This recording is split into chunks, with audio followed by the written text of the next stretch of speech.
নমস্কার বন্ধুরা, দীপিকাস ব্লগে আপনাদের সকলকে জানাই স্বাগত। আবারও চলে এলাম একটা নতুন ব্লগ ভিডিও নিয়ে।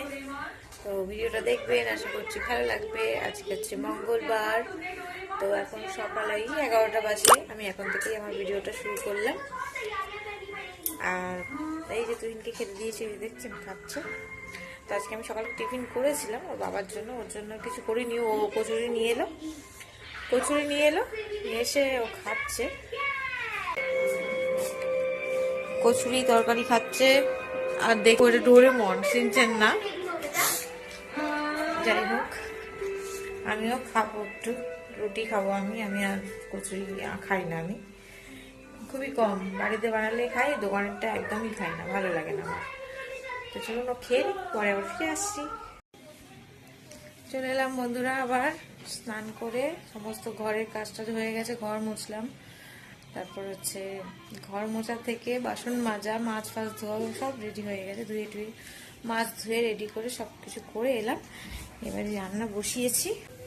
এই যে এদিকে ভাত বসিয়েছি, এই যে তেল গরম হয়ে গেছে। মাছ ধুয়ে নুন হলুদ মাখিয়ে নিয়েছি। আর এখানে সোয়াবিন নিয়েছি, শীত সোয়াবিনটা একটুখানি ভাপিয়েও নিয়েছি। মাছ ভাজাটা এবার বসাবো। মাছ ভাজাটা বসিয়ে তারপর দেখি এই সোয়াবিনগুলো ধুয়ে রান্না করি। চলুন সবজিটা বার করে দিচ্ছি। মাছের তেলটা গরম হোক। তো ওখানে কি সবজি আছে ফ্রিজে? সবজি লাগবে, বেগুনটা লাগবে, একটু বেগুন ভাজবো। একটা বেগুন নিয়ে বার করে নিয়েছি কিছুটা। এই যে বার করেছি এইগুলো। এদিকে তেলটাও গরম হয়ে গেছে।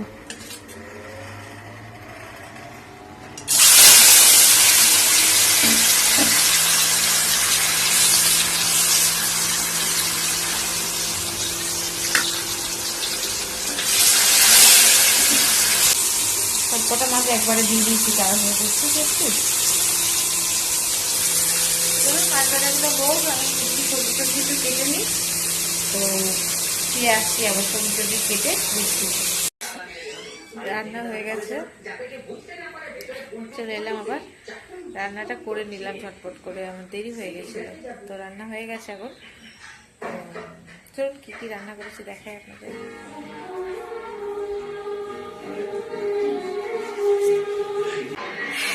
এই যে এখানে আছে সোয়াবিনের তরকারি।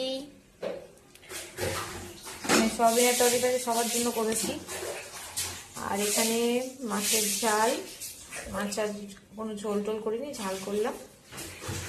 আমার মাছের ঝালই বেশি ভালো লাগে, মাছের ঝোল ভালো লাগে না বেশি। আর করেছি বেগুন ভাজা। এই যে আজকে এইটুকুই রান্না করলাম। মাথা আশ্রায়নি, এই চিরুনি রয়েছে, এবার মাথাটা আশ্রাবো। বাবা কারা আসছে, চলো তাহলে মাথাটা আসছে নি, তারপর ফিরে আসছি আবার। খাওয়া দাওয়া হয়ে গেছে, এখন 4টে বাজতে 5 মিনিট বাকি। তো খাওয়া দাওয়া হয়ে গেছে 3:30টার দিকে। তো আমি আবার এই যে কাজ করছিলাম, দুটো 4 পিস মাল গোল করা ছিল, সেগুলো করলাম, করে নিই। এবার একটু কি শোবো, ভালো লাগছে না, শরীরটা এত খারাপ আজকে, ঠান্ডা লেগেছে এত। জানলাটা বন্ধ করে দিই, জামা কাপড়গুলো তুলবো, বাইরে রয়েছে। জানলা এই সময় যদি বন্ধ না করা হয় না, এত মশা, কি বলবো আপনাদের। চলুন জামা কাপড়গুলো তুলে আনি। কিন্তু সাইকেল বাইরে রয়েছে, তো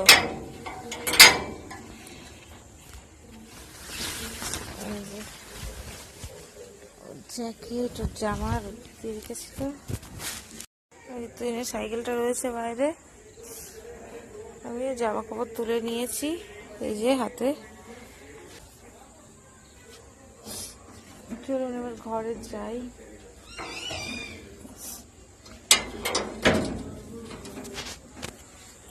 ঘরে চলি, আমি উল্টো যাচ্ছি। ঘরে চলে দিন সাইকেলটা দাঁড়া দিয়ে আয়। সাইকেলটা বাইরে রয়েছে, কেউ তো নেই বাইরে, তাই বললাম কখন বেরোবে, আবার পড়তে যাবে। চল জামা কাপড়গুলো মেলে নিই, তারপর একটু রেস্ট নেব, তারপর আবার ফিরে আসছি। এই যে রুটি করতে চলে এলাম বন্ধুরা, রুটিটা বানিয়ে নিই। রাত হয়ে গেছে, কাজ করছিলাম, এর আগে কোনো ভিডিও বানানো হয়নি। এবার কিভাবে উল্টাচ্ছি, আর এদিকে মাছের ঝালটাও গরম করে নিয়েছি, এদিকে এই তরকারিটাও গরম করে নিলাম। এই তরকারিটা দিয়ে ওরা রুটি খাবে, আমি মাছের ঝালটা দিয়ে ভাত খাবো, কারণ আমি তো ভাত খাই। আর একটু বেগুন ভাজাও আছে, হয়ে যাবে, আর কিছু করবো না। আর তুহিন সোয়াবিনের তরকারি হলে ওর আর কিচ্ছু দরকার নেই, শুধু মানে হাজার অন্য তরকারি নিয়ে আসলে এখন খাবে না, মাংস ছাড়া আর কি। এত ভালোবাসে। চল রুটিটা করে নিই। তখন তো দেখছিলাম যে রুটি করছিলাম, তারপর রুটি করে খাওয়া দাওয়া সেরে নিয়েছি। এই 11টা, এখন এত ঠান্ডা লেগেছে, শরীরটা আর ভালো নেই আজকে। যাই হোক, কাজ করছিলাম, কাজ আজকে মঙ্গলবার তো কাজ শেষ হয়ে গেছে। মানে কয়েক সপ্তাহ ধরে প্রায় সপ্তাহের কাজ করতেই পারিনি, তো আজকে এই সপ্তাহের কাজটা কমপ্লিট হয়ে গেছে। মানে কাজটা কম নিয়েছিলাম তার জন্য। তো খাওয়া দাওয়া হয়ে গেছে, এই যে ভাজ করছি, মাছগুলো ভাজ করছি। কালো রং তো, দুদিন ধরে কালো, মানে কালো দেখে দেখে চোখ যেটা দেখে দেখে যেন বিরক্ত লেগে যাচ্ছে। শেষ হয়েছে আজকে, বেঁচে গেছি আমি বাবা। চলো তাহলে এগুলো ভাজ করে নিই, তারপর একটু নিজের শরীর যত্ন নেওয়ার মতন তাহলে ভিডিওটাও আজকে এখানেই শেষ করছি। তো ভিডিওগুলো যদি ভালো লাগে তাহলে অবশ্যই আমার ভিডিওগুলো দেখবেন, এইটুকুই আপনাদের কাছে অনুরোধ। তো আজ আসি, গুড নাইট, টাটা বন্ধুরা, আজ আসি। কালকে আবারও চলে আসবো একটা নতুন ব্লগ ভিডিও নিয়ে। আজকে এইটুকুই থাক, টাটা।